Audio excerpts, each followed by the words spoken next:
నమస్తే welcome to VBC on TV news నేను గౌతమి ముందుగా ఈనాటి ముఖ్యాంశాలు ముద్రా యోజన లబ్ధిదారులతో ప్రధాని మోదీ భేటీ సాధికారత ఆత్మగౌరవాలకు చిహ్నమని వ్యాఖ్య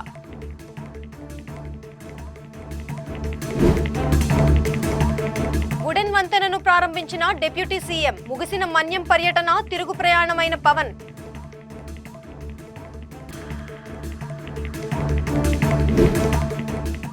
విశాఖలో భారీ మొత్తంలో గంజాయి స్వాధీనం ముగ్గురి అరెస్ట్ నిందితుల్లో మైనర్ బాలిక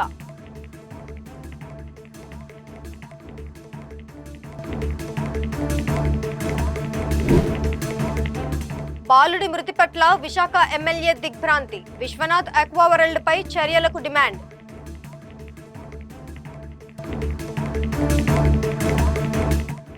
ప్రధానమంత్రి ముద్రా యోజన పథకం 2015 ఏప్రిల్లో ప్రారంభించి 10 సంవత్సరాలు పూర్తి చేసుకున్న సందర్భంగా ప్రధాని మోదీ ఈ రోజు తన నివాసంలో ఆ పథకం లబ్ధిదారులతో ముచ్చటించారు. ఈ పథకం కలలను వాస్తవంగా మార్చడం ద్వారా జీవితాలను ఎలా ప్రభావితం చేసిందో వివరిస్తూ లబ్ధిదారులను అభినందించారు. గతంలో నిర్లక్ష్యానికి గురైన వారికి ఈ పథకం సాధికారత కల్పించిందన్నారు. ముద్రా రుణ లబ్ధిదారులలో 70% కంటే ఎక్కువ మంది మహిళలే ఉన్నారని, దాదాపు సగం మంది షెడ్యూల్డ్ కులాలు, షెడ్యూల్డ్ తెగలు, ఇతర వెనుకబడిన తరగతులకు చెందినవారని ప్రధాని చెప్పారు. ప్రతి ముద్రా రుణం ఆత్మగౌరవం, అవకాశాలకు చిహ్నంగా అభివర్ణించారు. ఈ సంభాషణ సందర్భంగా లబ్ధిదారులు తమ వ్యవస్థాపక అనుభవాలను ప్రధానమంత్రితో పంచుకున్నారు.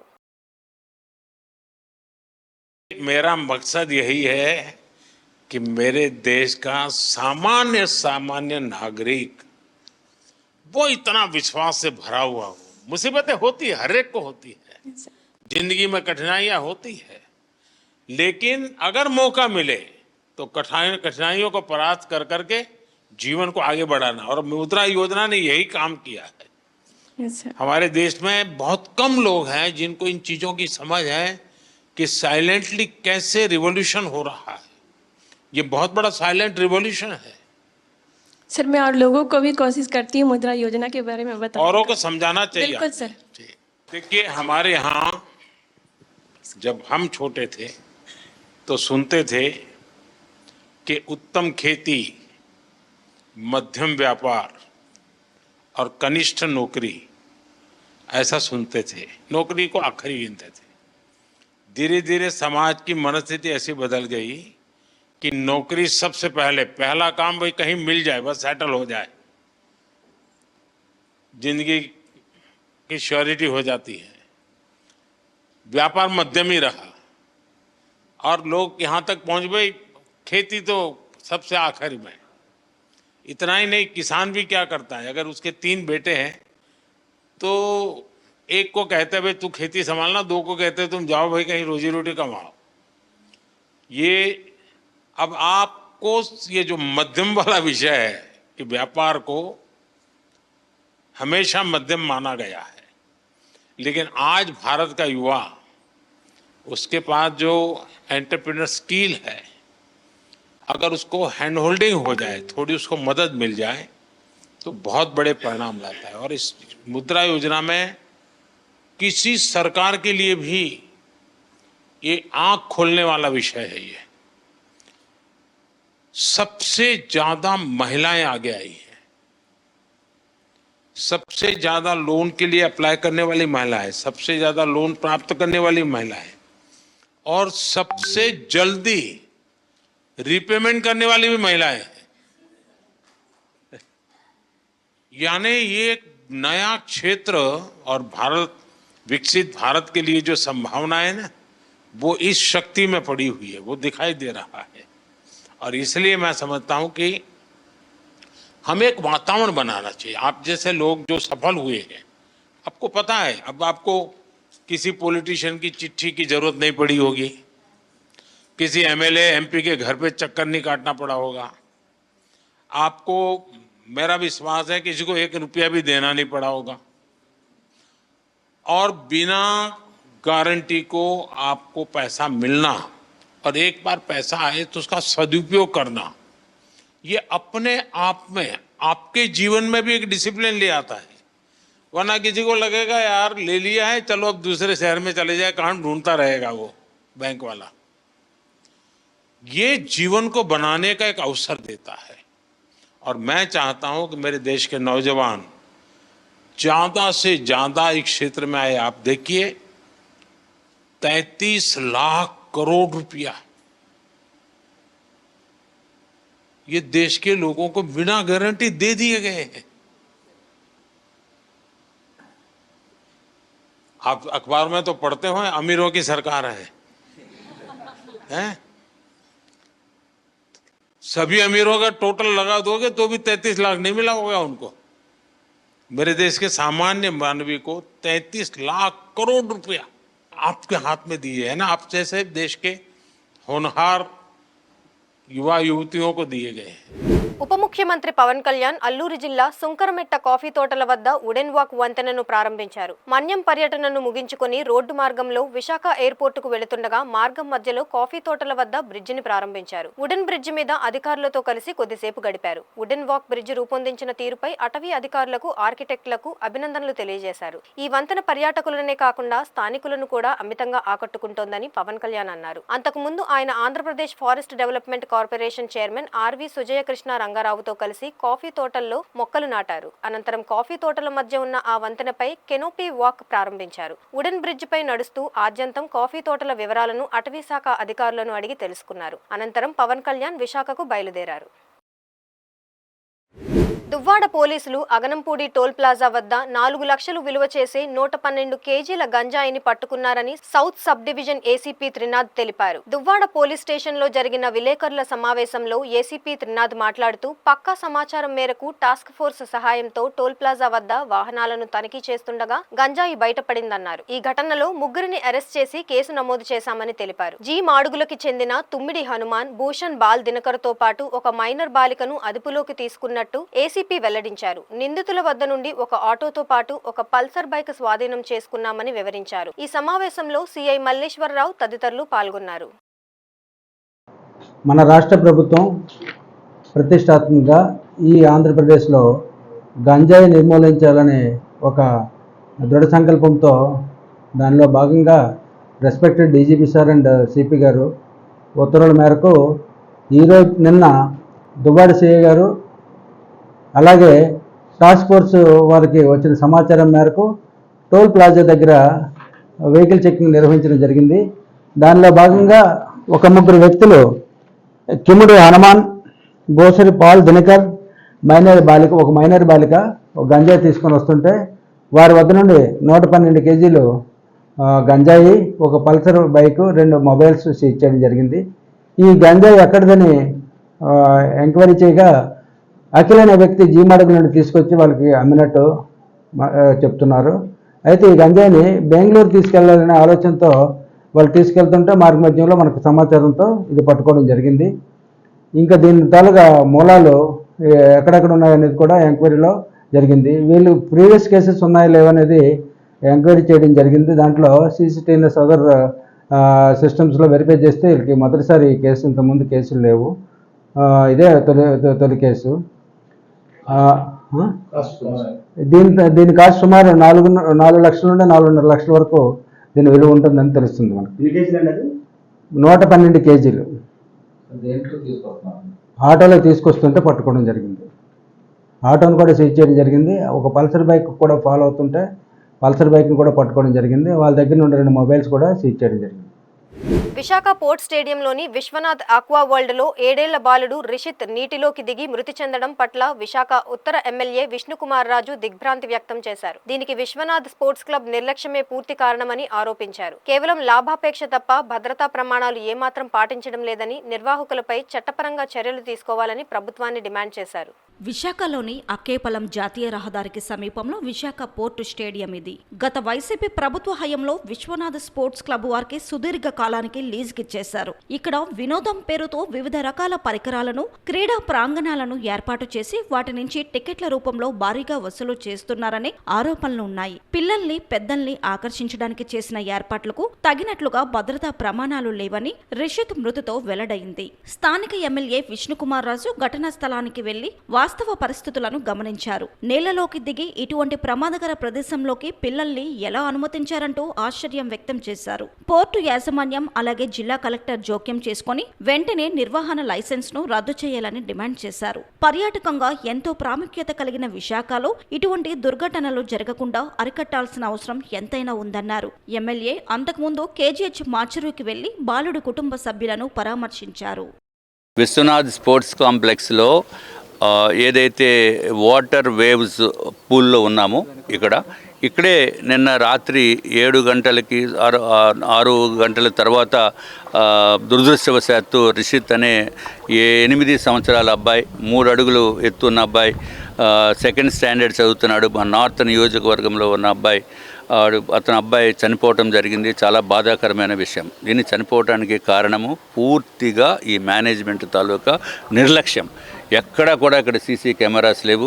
ఆ 3 పిల్లలు వచ్చారు, దాంట్లో 2 తల్లులు కూడా ఉన్నారు. ఆ తల్లులనేమో లోపలికి రావాలంటే ఒక్కొక్కరికి 800 రూపాయలు ఎంట్రీ టికెట్ అని చెప్పిన వలన ఆ 3 పిల్లలకి 2400 రూపాయలు, అంటే 800 రూపాయలు చెప్పిన 3కి 2400 రూపాయలు పే చేసి, మళ్ళీ తల్లులు కూడా వస్తే ఇంకొక 1600 రూపాయలు అయిపోతాయని చెప్పి సామాన్య కుటుంబానికి చెందిన వ్యక్తులు వాళ్ళు ఇక్కడికి రాకుండా వాళ్ళే పిల్లలే జాగ్రత్తగా వస్తారు, పరిరక్షణగా తీసుకుని వస్తారనే ఉద్దేశంతో పిల్లల్ని పంపిస్తే ఆఖరికి ఒక పిల్లవాడు చనిపోయిన తర్వాత వీళ్ళు బయటికి తీసుకొచ్చి అక్కడికి ఏదైతే ఎన్ఆర్ఐ హాస్పిటల్కి తీసుకువెళ్ళటం జరిగింది. వెళ్ళేటప్పుడు కూడా 2 వీలర్ మీద తీసుకెళ్లారు. అంటే ఇక్కడ ఒక అంబులెన్స్ ఉండదు, ఒక డాక్టర్ ఉండడు, ఇక్కడ పరిరక్షణ చేయడానికి ఉండదు. నార్మల్ పూల్లోనే 5 ఫీట్ దాటిన తర్వాత అక్కడికి లోపలికి వెళ్ళేటప్పటికే కింద మనకి కాళ్ళు అంత బ్యాలెన్స్ లేనటువంటి పరిస్థితి ఉంది. అటువంటిది వేవ్స్ క్రియేట్ చేసినప్పుడు అసలు ఏ విధంగా ఉంటుందో అని మనం ఆలోచించవలసిన అవసరం ఉంది. 3 అడుగులు ఎత్తు ఉన్న పిల్లవాడిని దీంట్లోకి దించడానికి అసలు రూల్స్ ఏ విధంగా ఒప్పుకుంటాయి? రూల్స్ ఒప్పుకోవు. కేవలము వీడి దగ్గర డబ్బులు గుంజడానికి ఈ మేనేజ్మెంట్ చేసిన నిర్లక్ష్యం అని చెప్పడానికి ఏమాత్రం సందేహం లేదు. ఇది ఒక్కటే కాకుండా గో కార్టింగ్ అనేది ఒకటి ఉంది. ఆ గో కార్టింగ్ కూడా పనికి మాలిన తుప్పు పట్టిన కార్డ్స్ ఉంటాయి దాంట్లో కూడా చాలామంది పిల్లలు చిన్న పిల్లలు అట్రాక్ట్ అయ్యి మేము గో కార్టింగ్కి వెళ్తామని చెప్పిన వలన అది చాలామంది దాన్ని వాడుతున్నారు. దాంట్లో మా మనవరాలు కూడా బాధితురాలు. మా మనవరాలు పేరు సాన్వి, 10 సంవత్సరాల వయసు. మా అమ్మాయితో పాటు మా మనవరాలు కూడా వచ్చి వాళ్ళ పిల్లల్ని ఏదో సరదాగా తీసుకెళ్దామని చెప్పి May 4th నాడు జరిగింది. అక్కడ ఏదైతే ముందు వెహికల్ని దీన్ని ఈ చిన్న కార్టు గుద్దుకుందో వెంటనే పైనుంచి దూకడం అంటే తుళ్ళిపోయి పడిపోవడం జరిగింది. అదృష్టవశాత్తు తల రోడ్డు మీద పడలేదు కాబట్టి బతికి బయటపడింది. కానీ మొత్తం 2 థైస్ కూడా కట్ అయిపోయినాయి, డీప్ కట్స్ అయిపోయిన వలన 45 డేస్ ఇంట్లోంచి బయటికి రాలేదు. 45 days is almost in the bed. బయటికి కూడా రానటువంటి పరిస్థితి చేశారు. నేను వెంటనే మేనేజ్మెంట్కి చెప్పాను, మీరు సేఫ్టీ సెక్యూరిటీ అన్నీ తీసుకోవాలంటే మేము తీసుకుంటున్నామని చెప్పారు. కానీ ఏమాత్రం తీసుకున్నారో లేదో అనేది నేనైతే మళ్ళీ వెరిఫై చేయలేదు. తర్వాత నాకు తెలిసింది ఏంటంటే చాలామంది పిల్లలు ఈ విధంగా ఇబ్బంది పడ్డారు. అట్లాగే దీంట్లో ఈ స్పోర్ట్స్ వరల్డ్ ఒకటి, తర్వాత ఈ మామూలు రెగ్యులర్ స్విమ్మింగ్ పూలు, తర్వాత వేవ్స్ వచ్చి స్విమ్మింగ్ పూలు, స్నో వరల్డ్, అట్లాగే జిప్ లైనర్ అని, తర్వాత సైక్లింగ్ అని రకరకాలు ఈ స్పోర్ట్స్ దీంట్లో ఉన్నాయి. దేనికి కూడా సేఫ్టీ సెక్యూరిటీ సేఫ్టీ ఆడిట్ లేదు. కాబట్టి ఈ రాష్ట్రానికి మనకి విశాఖపట్నంలో ఒక టూరిజం హబ్గా విశాఖపట్నానికి పేరు ఉంది. కాబట్టి ఇతర రాష్ట్రాల నుంచి వచ్చేవాళ్ళు కూడా దీంట్లో అట్రాక్ట్ అయ్యి మృత్యు కోపంలోకి వచ్చే అవకాశం ఉంది. కాబట్టి దయచేసి ప్రతి ఒక్కరూ ఈ పోర్ట్ మేనేజ్మెంట్ కానీ లేకపోతే డిస్ట్రిక్ట్ కలెక్టర్ గారు కానీ నేను వాళ్ళకి చెప్పడం జరిగింది, ఇద్దరికి కూడా ఇవన్నీ కూడా క్లోజ్ చేసేయండి till safety audit is done. Safety ప్రకారం అన్ని రూల్స్ అన్నీ పెట్టిన తర్వాత అప్పుడు మీరు ఓపెన్ చేసుకోవాలి. కానీ అప్పటి వరకు ఏదైతే షటిలో లేకపోతే టేబుల్ టెన్నిసో లేకపోతే ఇంకా టెన్నిస్ షటిలు ఇంకా ఏదైనా క్రికెట్, త్రోబాల్, వాలీబాల్ ఇటువంటి గేమ్స్కి పరిమితం చేయాలి తప్ప ఈ అడ్వెంచర్ స్పోర్ట్స్ అనేది మాత్రం ఎట్టి పరిస్థితుల్లోని రానివ్వకూడదు. కంప్లీట్గా సేఫ్టీ సెక్యూరిటీ ఆడిట్ అయితేనే కానీ దీన్ని అలౌ చేయమని చెప్పి మీ ద్వారా తెలియజేసుకుంటున్నాము. ప్రభుత్వాన్ని కూడా నేను కోరుతున్నాను, టూరిజం మంత్రి గారు కూడా దీనిపైన ప్రత్యేకమైన దృష్టి పెట్టవలసిన అవసరం ఉంది. ఎందుకంటే this also comes under tourism కాబట్టి ఇది కూడా మీరు చూడవలసిన అవసరం ఉంది. హోంమంత్రి గారు కూడా దీనిపైన చర్యలు తీసుకోవాల్సిన అవసరం ఉంది. క్రీడల వల్ల లభించే ఆత్మవిశ్వాసం, పోటీతత్వం ఉద్యోగులు తమ దైనందిన విధుల్లో రాణించేందుకు ఎంతగానో ఉపకరిస్తాయని వాల్తేరు రైల్వే డిఆర్ఎం లలిత్ బోహ్రా అన్నారు. విశాఖలోని రైల్వే గ్రౌండ్స్ లో వాల్తేరు రైల్వే డివిజన్ ఆధ్వర్యంలో క్రీడోత్సవాలను ఆయన ప్రారంభించారు. వాల్తేర్ రైల్వే డివిజన్ పరిధిలోని వివిధ విభాగాలకు చెందిన సిబ్బంది క్రీడోత్సవాల్లో ఉత్సాహంగా పాల్గొని మార్చ్ ఫాస్ట్ నిర్వహించారు. క్రికెట్తో సహా మొత్తం 7 క్రీడా అంశాల్లో ఈ నెల 12వ తేదీ వరకు పోటీలు నిర్వహించనున్నారు. ఈ క్రీడల ప్రారంభోత్సవానికి ముఖ్య అతిథిగా హాజరైన డిఆర్ఎం లలిత్ బోహ్రా మాట్లాడుతూ నిత్యం పని ఒత్తిడితో ఉండే ఉద్యోగులకు క్రీడోత్సవాలు ఒక మంచి ఆట విడుపు లాంటివన్నారు. క్రీడలను ప్రోత్సహించేందుకు వాల్తేర్ రైల్వే డివిజన్ ఎల్లప్పుడూ ముందుంటుందని, అత్యుత్తమంగా రాణించే క్రీడాకారులను తప్పక ప్రోత్సహిస్తామని అన్నారు.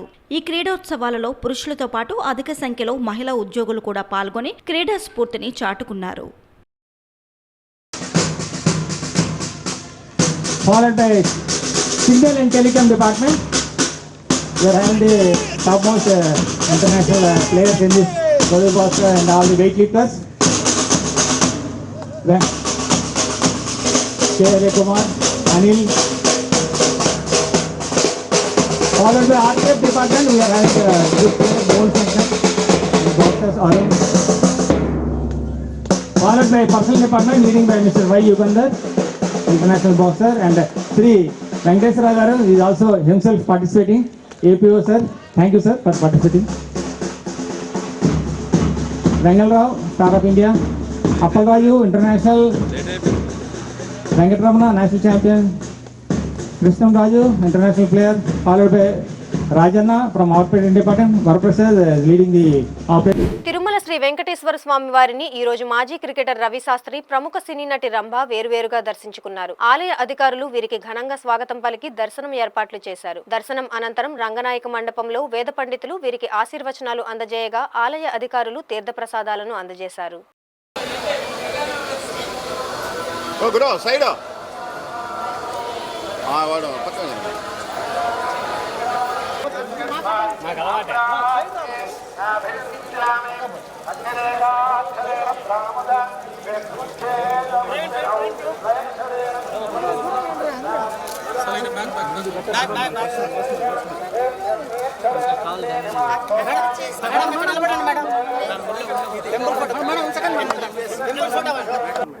అదే 15 ఏళ్ళు అయింది కదండి. సో మేము వాళ్ళ దర్శించుకోవాలి స్వామి వారిని అని వచ్చాము. సినిమాల రీ ఎంట్రీ గురించి ఏమైనా క్లారిటీ ఇస్తారా మేడం? చాలా మంది వెయిట్. అయ్యయ్యో తెలీదండి, అది ఏమీ అనుకోలేదు, జస్ట్ వచ్చాను. సో ఏదైనా బెస్ట్ స్క్రిప్ట్స్ ఏమైనా వస్తే చేయడానికి రెడీగా ఉన్నారా మేడం? మంచిది, నాకు నచ్చేటి వస్తే చేస్తానండి తప్పకుండా. మేము సినిమాలోనే పుట్టి ఇక్కడే పెరిగాం కాబట్టి సో మాకు సినిమానే లైఫ్. సో మంచి క్యారెక్టర్స్ వస్తే మంచి ఇది డెఫినెట్గా నేను చేస్తాను. రీసెంట్ టైమ్స్లో ఏమన్నా స్క్రిప్ట్స్ మీ దగ్గరకు వచ్చాయి? నేను ఇప్పుడు దాకా ఏమీ వినలేదండి. జస్ట్ నాకు ఒక ప్రోగ్రాంలో అడిగారు కాబట్టి వచ్చాను, ఇక్కడ ఉన్నాను కాబట్టి. బట్ లేకపోతే ఇంకా ఏం అనుకోలేదు, ఏది అనుకొని రాలేదు కదండి ఫస్ట్. సో అట్లానే ఏమీ అనుకోలేదు. ఉప ముఖ్యమంత్రి పవన్ కళ్యాణ్ చిన్న కుమారుడు మార్క్ శంకర్ త్వరగా కోలుకోవాలని జనసేన పార్టీ నేత కిరణ్ రాయల్ ఆకాంక్షించారు. సింగపూర్లో చదువుతున్న మార్క్ శంకర్ కు స్కూల్లో జరిగిన అగ్ని ప్రమాదంలో గాయాలు అయిన విషయం తెలిసిందే. ఈ విషయం తెలిసిన కిరణ్ రాయల్ తిరుపతి ఆంజనేయ స్వామి ఆలయంలో పూజలు చేసి కొబ్బరికాయలు కొట్టారు. ఈ సందర్భంగా కిరణ్ రాయల్ మాట్లాడుతూ తామంతా పవన్ కళ్యాణ్ అభిమానులమని, తమది ఒకే కుటుంబం వంటిదని అన్నారు. ప్రతినిత్యం రాష్ట్ర ప్రజల సేవలో నిమగ్నమై ఉండే పవన్ కళ్యాణ్ కుమారుడు త్వరగా కోలుకోవాలని భగవంతుడిని ప్రార్థించినట్టు వివరించారు. రాష్ట్ర ఉప ముఖ్యమంత్రి, మా జనసేన పార్టీ అధ్యక్షులు, మా కుటుంబ సభ్యులు, మా అందరి కుటుంబ సభ్యులైన పవన్ కళ్యాణ్ గారి చిన్న కుమారుడు మార్క్ శంకర్ సింగపూర్లో తను చదువుతున్నాడు. ఈరోజు ఉదయం ఏదో ప్రమాదశాత్తు ఏదో స్కూల్లో ఏదో చిన్న ఫైర్ యాక్సిడెంట్ కావడం వల్ల మార్క్ శంకర్ గారికి చిన్న పార్టీ గాయాలైనాయని చెప్పి ఈరోజు పొద్దున టీవీలో కానీ సోషల్ మీడియాలో చూడడం జరిగింది. చేతులకి కాళ్ళకి దెబ్బలు అయినది చాలా బాధాకర విషయం. ఎందుకంటే మా కుటుంబంలో ఏమైనా జరిగితే మేము ఎలా ఇంపాక్ట్ అవుతామో, ఎలా ఫీల్ అవుతామో అదే విధంగా బాధపడుతున్నాం. ఎందుకంటే అది మా అందరి కుటుంబం. ఈ రాష్ట్రం కోసం, ఈ దేశం కోసం పవన్ కళ్యాణ్ గారు ఎంత కష్టపడుతుందో చూస్తున్నాము. ఎక్కడో అరకులో ఈరోజు పవన్ కళ్యాణ్ గారు ఉన్న ఈ ఇన్సిడెంట్ తెలిసిన వెంటనే ఆయన హుటాహుటిన బయలుదేరాల్సింది కూడా ఇచ్చిన మాట ప్రకారం, ప్రజలకి నేను ఇచ్చిన మాట ప్రకారం ఉన్న సమస్య తెలుసుకుని నేను సింగపూర్ బయలుదేరతాను చెప్పడం చూస్తుంటే ఆయనకి ఈ ప్రజల మీద ఉన్న ప్రేమ ఎంతో తెలుస్తుంది. కుటుంబం కన్నా ఆయన ప్రజలే ఎక్కువ అని చెప్పి మరొకసారి పవన్ కళ్యాణ్ రుజువు చేశారు. కానీ మాకందరికి కూడా మెగా కుటుంబం చాలా చాలా ఇష్టం. మెగా కుటుంబం మాకందరికి కూడా మొదట ప్రాధాన్యత ఇస్తాం కాబట్టి ఆయన త్వరగా కోలుకోవాలని చెప్పి ఈ రోజు మంగళవారం నాడు ఆంజనేయ స్వామి గుడిని ప్రత్యేక పూజలు చేసి ఏదైతే మెగా కుటుంబానికి ఇంటి దేవుడు. అదేవిధంగా వాళ్ళకి ఎల్లప్పుడూ అన్ని విధాలుగా ఆదుకుంటున్న శ్రీ ఆంజనేయ స్వామి ఆశీస్సులు ఇప్పుడు ఉండాలని చెప్పి మార్క్ శంకర్ త్వరగా కోలుకొని పవన్ కళ్యాణ్ గారు అక్కడికి వెళ్లి చూసి త్వరగా ఈ రాష్ట్రానికి తిరిగి వచ్చి ఈ రాష్ట్రంలో ప్రజల సమస్యలన్నీ కూడా పవన్ కళ్యాణ్ గారు ఒకటే ఈ రాష్ట్రానికి కావాల్సిన నాయకుడు. అనంతపురంలోని ప్రభుత్వ సర్వజన ఆసుపత్రిలో Anantha mother's milk bank RO plant ప్రారంభోత్సవ కార్యక్రమంలో స్థానిక ఎంపీ అంబికా లక్ష్మీనారాయణ పాల్గొన్నారు. ఈ సందర్భంగా ఆయన మాట్లాడుతూ రాష్ట్రంలో తిరుపతి తర్వాత ప్రభుత్వ ఆసుపత్రిలో తల్లిపాల నిధి కేంద్రాన్ని అనంతపురంలోనే ప్రారంభించడం జరిగిందని అన్నారు. తల్లిపాల నిధి కేంద్రాన్ని ఏర్పాటు చేయడం ఎంతో మందికి ఉపయోగపడుతుందని చెప్పారు. అనంతపురం ప్రభుత్వ ఆసుపత్రిలో ఎంపీ నిధుల ద్వారా అభివృద్ధి కార్యక్రమాలు చేపడతామని తెలియజేశారు. ఈరోజు అనంతపురం జిల్లా ప్రభుత్వ ఆసుపత్రి నందు తల్లిపాల నిధిని ఏర్పాటు చేసి తద్వారా చిన్నపిల్లలు ఎవరైతే అప్పుడే పుట్టిన చంటి పిల్లలు ఉన్నారో వాళ్ళకి ఒక తల్లి నుంచి పాలు అందుబాటులో లేకపోతే పాలు ఇవ్వటం కానీ, లేకపోతే పొరపాటు తల్లి చనిపోయి పిల్లలు పుట్టినప్పుడు వాళ్ళకి ఇమీడియట్గా వాళ్ళకి ఇవ్వాల్సిన మెడిసిన్ లాగా తల్లిపాలు ఉపయోగపడతాయి. కాబట్టి ఆ తల్లిపాల నిధిని మన రాయలసీమలో మొట్టమొదటిసారిగా అనంతపురం జిల్లా ఆసుపత్రిలో ఈరోజు ప్రారంభించడం జరిగింది. ఇది సిఎస్ఆర్ ఫండ్స్ ద్వారా అర్జా స్టీల్స్ వారు తాడిపత్రి వారు ఇక్కడ ఏర్పాటు చేయడం జరిగింది. ఈరోజు నిజంగా చాలా సంతోషదాయకం. ఎందుకంటే మన జిల్లా వ్యాప్తంగా అనేక మంది ఇక్కడ డెలివరీల కోసం దాదాపు ప్రతి నెల కూడా 900 నుంచి 1200 మంది ఇక్కడ డెలివరీ అయ్యేటువంటి పేషెంట్స్ ఇక్కడ వస్తుంటారు. కాబట్టి ఇది చాలా అవసరం. ఇది సో అత్యంత అవసరమైనటువంటి ఒక బ్లడ్ ఏ విధంగా అవసరమో మనకి ఏదైనా ప్రాణం పోయే ఇబ్బందులు ఉన్నప్పుడు చిన్నపిల్లలకి అలాంటి అవసరం ఈ యొక్క తల్లిపాలు ఉంటాయి. కాబట్టి ఈ తల్లిపాల నిధిని ఏర్పాటు చేస్తాం. చాలామంది సద్వినియోగం చేసుకోవాల్సిన అవసరం ఉంది. కాబట్టి అదేవిధంగా తల్లులు కూడా ఎవరైతే ఇక్కడ డెలివరీ అవుతారో వాళ్ళు కూడా వాళ్ళ వంతు ఒక బాటిల్ లాగా అక్కడ వాళ్ళు ఇచ్చి వెళ్తే అది చాలా ఉపయోగపడుతుంది భవిష్యత్తు తరానికి. కాబట్టి ఈ యొక్క సేవల్ని అందరూ సద్వినియోగం చేసుకోవాలని చెప్పేసి కోరుకుంటూ ఈరోజు అందరూ కూడా ఈ ఆసుపత్రి అభివృద్ధి కోసం అటు మంత్రి గారు సత్యకుమార్ గారు కావచ్చు, ఇటు ఎమ్మెల్యే గారు కావచ్చు, ఇటు ఎంపీగా నా బాధ్యతలు కావచ్చు, అందరూ కూడా అధికారులందరూ కూడా బాగా పనిచేస్తున్నారు. అందరి రకాలు కూడా సహాయ సదుపాయాలు అందించాలనే ఉద్దేశంతో ఇక్కడ కార్యక్రమం చేయడం జరుగుతూ ఉంది. ఈ ఆసుపత్రి కూడా ప్రధానంగా అనంతపురం జిల్లా ఒక కరువు సీమగా ఉంది. కాబట్టి జిల్లాకి ఎక్కువ మంది పేదలు అన్ని ప్రాంతాల నుంచి ఇక్కడ వచ్చేస్తున్నారు. కాబట్టి వాళ్ళకి ఇంకా మెరుగైన సౌకర్యాలు ఇవ్వడం కోసం ఎవరైతే పేషెంట్స్ సంబంధించినటువంటి అటెండర్లు వస్తారో వాళ్ళ కోసం కూడా ఇక్కడ విశ్రాంతి ధామం కూడా ఒకటి త్వరలోనే ఇక్కడ భూమి పూజ కార్యక్రమం 75 లక్షల రూపాయలు ఎంపీ నిధులతో ఏర్పాటు చేయడం జరుగుతూ ఉంది. ఇంకా అనేక సదుపాయాలు కూడా సిఎస్ఆర్ ఫండ్స్ తీసుకొచ్చి ఆసుపత్రిని కార్పొరేట్ స్థాయిలో తీర్చిదిద్దేటువంటి ఒక అవకాశాన్ని మేము అందిపుచ్చుకొని అందరూ కలిసికట్టుగా అధికారులు, డాక్టర్లు, స్టాఫ్ అందరూ కూడా అహర్నిశలు శ్రమించి ఈ ఆసుపత్రిని మంచి ఒక ఆసుపత్రి, ఆదర్శవంతమైన ఆసుపత్రిగా ఆంధ్రప్రదేశ్లో దీన్ని తీర్చిదిద్దాలనే లక్ష్యంతో మేమంతా పనిచేస్తాం. శ్రీకాకుళం జిల్లా మందస రైల్వే స్టేషన్లో ఫలక్నామా ఎక్స్ప్రెస్ రైలు ప్రమాదానికి గురైంది. సికింద్రాబాద్ నుంచి ఈ రైలు హౌరా వెళుతుండగా మందస రైల్వే స్టేషన్ దగ్గర 2 బోగీల మధ్య లింకు తెగిపోయి రైలు 2 భాగాలుగా విడిపోయింది. ఇంజన్ తో సహా 15 బోగీలు మందస రైల్వే స్టేషన్ లో నిలిచిపోగా 8 బోగీలు కొర్రాయి గేటు, మకరజోల స్టేషన్ మధ్య నిలిచిపోయాయి. ఈ హఠాత్ పరిణామానికి ప్రయాణికులు ఆందోళనకు గురయ్యారు. అయితే ప్రయాణికులకు ఎటువంటి గాయాలు కాకపోవడంతో అంతా ఊపిరి పీల్చుకున్నారు. రైల్వే ఇంజనీరింగ్ అధికారులు, పోలీసులు ఘటనా స్థలానికి చేరుకుని సహాయక చర్యలు చేపట్టారు. సుమారు 2.5 గంటల పాటు రైలు నిలిచిపోవడంతో ప్రయాణికులు ఇబ్బంది పడ్డారు. తెగిపోయిన బోగీని మందసలో విడిచిపెట్టిన అధికారులు మిగతా రైలును హౌరా వైపు తరలించారు. ఈ ఘటనపై విచారణకు ఆదేశించినట్లు రైల్వే వర్గాలు వెల్లడించాయి.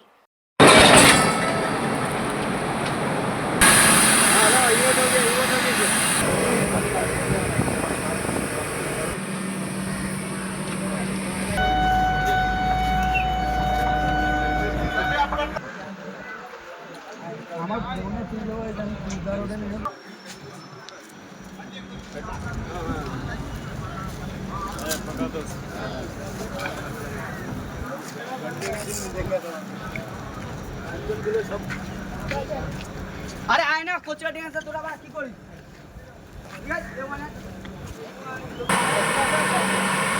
కాకినాడ 10వ డివిజన్ దుమ్ములపేట తారకరామనగర్లో ఇటీవల అగ్ని ప్రమాదానికి గురైన కుటుంబాన్ని వైసీపీ నాయకులు పరామర్శించి ఆర్థిక సహాయం అందజేశారు. ఈ సందర్భంగా మాజీ కుడా చైర్మన్ చంద్రకళ దీప్తి మాట్లాడుతూ మాజీ ఎమ్మెల్యే ద్వారంపూడి చంద్రశేఖర్ రెడ్డి ఆదేశాల మేరకు అగ్ని ప్రమాదానికి గురైన కుటుంబాన్ని పరామర్శించేందుకు వచ్చామని తెలిపారు. ప్రమాదం జరిగి 10 రోజులైనప్పటికీ స్థానిక ఎమ్మెల్యే బాధితుల పరిస్థితి గురించి కనీసం పట్టించుకోలేదన్నారు. ఇప్పటికైనా ప్రభుత్వం స్పందించి బాధితులకు నష్టపరిహారం ఇవ్వాలని కోరారు.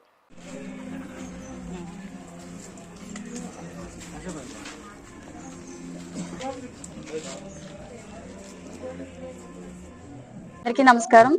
రోజు 10వ వార్డు దుమ్ములపేటలోని సుమారు 10 రోజుల క్రితము సిలిండర్లు పేలి ప్రమాదవశాత్తు ఒక ఇల్లు కాలిపోవడం జరిగింది. దాని కారణంగా మన ఎమ్మెల్యే ద్వారంపూడి చంద్రశేఖర్ రెడ్డి గారు ఊర్లో లేకపోవడం వల్ల వాళ్ళకి ఏదో ఒక విధంగా సాయం అందించాలని చెప్పేసి మమ్మల్ని గాని సాగర్ గారిని అదే విధంగా దుమ్ములపేట పెద్దలందరినీ కూడా ఇక్కడికి పంపించి వాళ్ళకి ఆర్థికంగా సహాయం చేయడం జరిగింది. మన ఎమ్మెల్యే ద్వారంపూడి చంద్రశేఖర్ రెడ్డి గారు అధికారంలో ఉన్నప్పుడు చాలా అంటే అన్ని విషయాల్లోనే ఆదుకునేవారు. అదే విధంగా ఈ రోజు కూడా అధికారం ఉన్నా లేకపోయినా వీళ్ళకి భరోసా ఇస్తూ నేను ఉన్నానని చెప్పేసి ఆర్థిక సహాయం చేయమని మమ్మల్ని అందరినీ వాళ్ళకి భరోసాగా ఉండమని చెప్పేసి చెప్పడం జరిగింది. కానీ ఇక్కడికి సుమారు వీళ్ళందరూ చెప్పడం ఏంటంటే ఇక్కడ ప్రస్తుతం ఉన్న ఎమ్మెల్యే గారు రావడం జరిగింది, కానీ వాళ్ళు ఇంకా మాకు ఏమీ చేయలేదు, వాళ్ళ ఆర్థిక సహాయం కూడా ఏమీ అందించలేదు, కేవలం సచివాలయ సిబ్బంది మాత్రమే వచ్చి ఏం జరిగింది అని కనుక్కున్నారు అంతే అని చెప్పేసి వాళ్ళు బాధితులు చెప్పడం జరుగుతుంది. కాబట్టి ఇప్పుడున్న ప్రస్తుత ప్రభుత్వాన్ని మేము అందరం కూడా కోరుకునేది ఏంటంటే వాళ్ళకి న్యాయం జరగాలి. వాళ్ళకి ఏ విధంగా ఇల్లు అది కాలిపోయిందో వాళ్ళకి ఆ ఇల్లు అది అక్కడ కట్టుకునే విధంగా సహాయ సహకారాలు ప్రభుత్వం మీరు అధికారంలో ఉన్నారు కాబట్టి మీరు చేయాలని చెప్పేసి మేము అందరం తెలియజేసుకుంటూ ఈ రోజు ఎమ్మెల్యే ద్వారంపూడి చంద్రశేఖర్ రెడ్డి గారు ఎప్పుడు కూడా పేద ప్రజలకు నేనున్నాను అని చెప్పేసి ప్రతిసారి కూడా అండగా ఉంటూ చిన్న పిల్లల దగ్గర నుంచి దుమ్ములపేటలో మీరు అందరూ చూసుకుంటే పిల్లలు స్కూల్కి వెళ్ళట్లేదు అంటే ఉచితంగా కూడా బస్సులు ఇప్పించి అంత సేవ చేసిన నాయకుడు ఆయన ద్వారంపూడి చంద్రశేఖర్ రెడ్డి గారు. కాబట్టి మేమందరం కూడా వీళ్ళు ఇక్కడికి వచ్చి భరోసా ఇవ్వడం జరిగింది. ఎప్పుడు కూడా ఎమ్మెల్యే ద్వారంపూడి చంద్రశేఖర్ రెడ్డి గారు మీకు తోడుగా అండగా ఉంటారని చెప్పేసి మేము చెప్పడం, వీళ్ళందరూ కూడా చాలా ఆనందంగా అమ్మ మీరు వచ్చారు, ఈ రోజు ఇంత మంచి సహాయం చేశారు, ఎమ్మెల్యే గారు 10 కాలాల పాటు చల్లగా ఉండాలని కూడా ఆశీర్వచనాలు అందించారు. కాబట్టి ప్రభుత్వం వెంటనే దీనికి సంబంధించి తక్షణమే ఏ చర్య అయితే తీసుకోవాలో అన్ని వాళ్ళకి ఆర్థికంగా కానీ ఏ విధంగా అయితే సాయం అందించాలో అన్ని సహాయాలు అందించాలని చెప్పేసి మేము అందరం కోరుకోవడం జరుగుతుంది.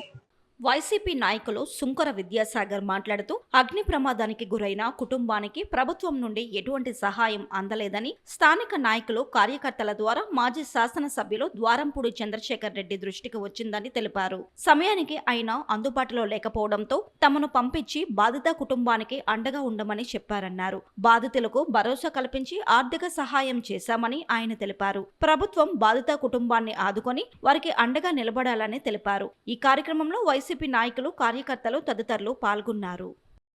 ఈ రోజు దుమ్ములపేటలో అగ్ని ప్రమాదానికి గురైన ఇంటిని పరిశీలించడానికి నేను దుమ్ములపేట మన కూడా మాజీ కూడా చైర్మన్ గారు చంద్రకళ దీప్తి కుమార్ గారు అలాగే పెద్దలు మా కార్యకర్తలు అందరూ రావడం జరిగింది.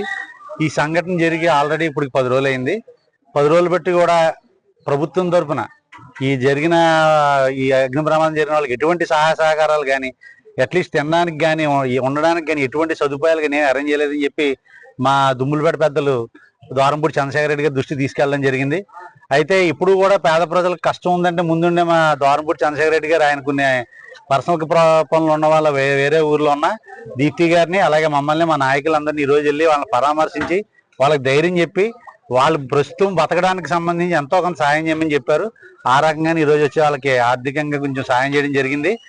కానీ ఏంటంటే ఇంతకుముందు కూడా చాలా అగ్ని ప్రమాదాలు ఈ ఏరియాలో జరిగిన ప్రతిసారి కూడా చంద్రశేఖర్ రెడ్డి గారు ఎమ్మెల్యే కింద ఉన్నప్పుడు ఇమీడియట్ గా వాళ్ళకి ఉండడానికి కట్టుకోవడానికి బట్టలు కానీ లేకపోతే మందులు కానీ లేకపోతే నిత్యావసర సరుకులు కానీ ఇవ్వడం జరిగేది. అలాగే డైరెక్ట్ ఎంఆర్ఓ గారు సంఘటన స్థలానికి వచ్చి పట్టాలు ఇచ్చో లేకపోతే లోన్స్ ఇచ్చో లేకపోతే ఎవరు లేకపోతే ఎవరో ఒకరి ద్వారా పెద్దల ద్వారా డొనేషన్ వసూలు చేసి వాళ్ళకి ఉండడానికి ఇల్లు కట్టించి చాలా కార్యక్రమాలు ఇంతకుముందు చంద్రశేఖర్ రెడ్డి గారు చేశారు. కానీ ఏంటంటే ఈ కూటమి ప్రభుత్వం వచ్చిన తర్వాత ఈ రోజు ఇప్పటికి 10 రోజులు అయినా కానీ వాళ్ళు ఎలా ఉండే పరిస్థితులు అలాగే ఉన్నారు. ఇక్కడ చూస్తే తల్లి కూడా ఆల్రెడీ తన గర్భిణి, ఆవిడ ఎక్కడ ఉండాలి, ఆవిడకి పౌష్టికాహారం ఎలా వస్తుంది, ఇవన్నీ కూడా ఏం పట్టించుకోకుండా ఇక్కడ నాయకులు ఎవరి ఆడవాళ్ళు ఉండి ఎవరి పనులు చేసుకుని స్టేట్మెంట్లు అయితే మాత్రం గట్టిగా సోషల్ మీడియాలో పెట్టడం జరుగుతుంది. కానీ నిజంగా కష్టం వస్తే ఆదుకోవడానికి మాత్రం ఏ ఒక్క నాయకుడు ఎదురు రావట్లేదు. మీ ఎవరికి కూడా ఎటువంటి మీకు ఈ సందర్భంగా భరోసా కల్పిస్తున్నారు చంద్రశేఖర్ రెడ్డి గారు. పేద ప్రజలు ఎప్పుడు ఏ ఇబ్బందులు ఉన్నా సరే తన సహాయం ఏం చేయాలో అదే చేయగలుగుతాడు. సరే ఇప్పటికైనా కానీ ప్రభుత్వం కళ్ళు తెరిచి వీళ్ళని ఆదుకోవాలని, లేకపోతే వైఎస్ఆర్ పార్టీ కాంగ్రెస్ పార్టీ తరఫున మీ అందరం కూడా ఉద్యమం చేపడతాం, కలెక్టర్ గారిని కలుస్తాం. లేకపోతే మేము చేయలేమని ప్రభుత్వం చెప్తే కనుక మేము వీళ్ళందరినీ కూడా విరాళాలు సేకరించి మేము వీళ్ళని నిలబెడతామని చెప్పి ఈ సందర్భం తెలియజేసుకుంటూ ఇంత మంచి అవకాశం మాకు కల్పించిన మా ద్వారంపూడి చంద్రశేఖర్ రెడ్డి గారి నాయకత్వంలో పనిచేయడం మాకు చాలా ఆనందంగా ఉంది. ఇలాగే పేద ప్రజలందరూ కూడా ఎప్పుడు ఏ కష్టం వచ్చినా సరే ఆయన ఉన్నాడని భరోసా ఇప్పుడు కూడా గుర్తుపెట్టుకోండి. ఎప్పుడైనా సరే కాకినాడ పట్టణానికి ఏం చేయాలన్నా ముందు నడిపించే ఏకైక నాయకుడు మా ద్వారంపూడి చంద్రశేఖర్ రెడ్డి గారు. కాకినాడ కలెక్టరేట్ వద్ద విధాన గౌతమి హాల్ నందు ధాన్యం కొనుగోలు సిబ్బందికి శిక్షణా తరగతులు నిర్వహించారు. ఈ శిక్షణా తరగతుల్లో civil supply manager M Devula Nayak, joint collector Rahul Meena సిబ్బందికి పలు సూచనలు చేశారు. ఈ సందర్భంగా జాయింట్ కలెక్టర్ రాహుల్ మీనా మాట్లాడుతూ రబీ సీజన్ కు ధాన్యం సేకరించేందుకు సిబ్బందికి పలు సూచనలు చేశామని తెలిపారు. రైతుల వద్ద నుండి సేకరించిన ధాన్యం, రైసు మిల్లులో ధాన్యం నాణ్యత వంటి వివరాలు రైతులు మొబైల్ ఫోన్ కు మెసేజ్ రూపంలో వచ్చే విధంగా ఏర్పాటు చేశామని ఆయన వివరించారు. నమస్కారం అండి. ఈ రోజు 8th April కు we're conducting the paddy rabi procurement start అవుతుంది. సో మనము we have already done inauguration for the paddy procurement. All 225 paddy procurement centres కు మొత్తం డిస్ట్రిక్ట్ లో ఇది ఆల్రెడీ స్టార్ట్ అయింది కాబట్టి we're making sure that training is done at all levels. మనం mandal level पे, डिवीजन लेवल पे, अदर डिस्ट्रिक्ट लेवल पे, all 3 levels we are ensuring that training is done properly. and GO helpers అందరికి appointment జరిగింది. Similar గా custodian officer at every rice mill, ఆ తర్వాత vehicle movement officer అందరికి ఆల్రెడీ డ్యూటీస్ గురించి వాళ్ళ యాప్ ఎలా ఎంటర్ చేయాలా ఇది మళ్ళీ వాపస్ మనం ట్రై చేస్తాము. అందరికి ఈచ్ అండ్ ఎవ్రీ రూల్ ప్రకారం ప్రొసీజర్ లాగా వాట్ ఇస్ ద థింగ్ అది అందరికి అవగాహన కావాలి కంపల్సరీ. సిమిలర్ గా అవేర్నెస్ గురించి కూడా అందరి విఏఎస్ కు, ఎంఏఎస్ కు ఇన్స్ట్రక్షన్స్ ఇచ్చాము that they have to make sure that ప్రతి రైతుకు ప్రాసెస్ కూడా తెలియాలి. ఈ టైం నుంచి లాస్ట్ ఖరీఫ్ నుంచి మనము అదే వాట్సాప్ షెడ్యూల్ కూడా స్టార్ట్ చేసాము. దిస్ టైం మనము అదే కూడా టార్గెట్ లాగా పెడతాము that minimum 40 to 50% compulsory WhatsApp schedule వస్తే రైతుకు కూడా అవగాహన వస్తుంది. దట్ ఇది ప్రాసెస్ కూడా ఈజీ అవుతుంది. వాళ్ళు ఇంటి నుంచి కూడా షెడ్యూల్ చేస్తే డైరెక్ట్ గా వాళ్ళకి టైం వస్తుంది ఏ టైం పై ఇట్ క్యాన్ బి డన్. మనము ఖరీఫ్ సమయంలో వాట్ ఎవర్ ఇష్యూస్ ఉన్నాయి, చిన్న ఇష్యూస్ ప్రకారం అదే కొంచెం లోజ్ అయిన తర్వాత రైస్ మిల్ కి రీచ్ అవడానికి కొంచెం డిలే ఉన్నాయి, ఇలాగ ఇష్యూస్ గురించి కూడా ఈ ట్రైనింగ్ మీద డిస్కస్ చేసాము. దట్ ఇలాగ ఇష్యూస్ రబీ మీద షుడ్ నాట్ కమ్. అందరు రైతుకు అది కూడా భరోసా కావాలి దట్ ఎన్కే ఇమీడియట్ గా ఒకసారి ఇక్కడ నుంచి ట్రక్ జనరేట్ అయిన తర్వాత, ఎఫ్టీఓ జనరేట్ అయిన తర్వాత వాళ్ళకి విదిన్ 24 to 48 hours में కంపల్సరీ అదే జబ్బు కూడా వస్తుంది. ఆ గురించి కూడా ప్రతి రైతుకు ప్రాపర్ గా విఏ సైడ్ నుంచి ఆర్ఎస్కే మే ప్రొక్యూర్మెంట్ చేసిన టైంలో ప్రాపర్ గా అవగాహన పెడతారు. So that they are also much more satisfied. Thank you. Bhadradri Kothagudem జిల్లా చర్ల బస్టాండ్ ఆవరణలో ఆర్ఓ వాటర్ ప్లాంట్ ప్రారంభోత్సవ కార్యక్రమం నిర్వహించారు. ఈ కార్యక్రమానికి ముఖ్య అతిథిగా భద్రాచలం ఆర్టీసీ డిఎం తిరుపతిరావు హాజరయ్యారు. నూతనంగా ఏర్పాటు చేసిన ఆర్ఓ వాటర్ ప్లాంట్ ను market committee chairman Irpa Srinivasa Rao, CI Rajiv వర్మల చేతుల మీదుగా రిబ్బన్ కట్ చేసి ప్రారంభించారు. ఈ సందర్భంగా భద్రాచలం డిఎం తిరుపతిరావు మాట్లాడుతూ వేసవిని దృష్టిలో ఉంచుకొని ప్రయాణికులకు సురక్షితమైన తాగునీరు అందించేందుకు చర్ల మండలం దాతలు సహకరించడం చాలా అభినందనీయమని తెలిపారు. అలానే బస్టాండ్ ఆవరణలో గత 30 సంవత్సరాలుగా సేవలందిస్తున్న తోటమల్ల సర్వేశ్వరరావు, ధనలక్ష్మిని అసిస్టెంట్ మేనేజర్ గౌతమి పూలమాలలు వేసి సాలువాతో ఘనంగా సత్కరించారు. ఈ వార్తలు ఇంతటితో సమాప్తం. మరిన్ని విశేషాలతో మళ్ళీ కలుసుకుందాం.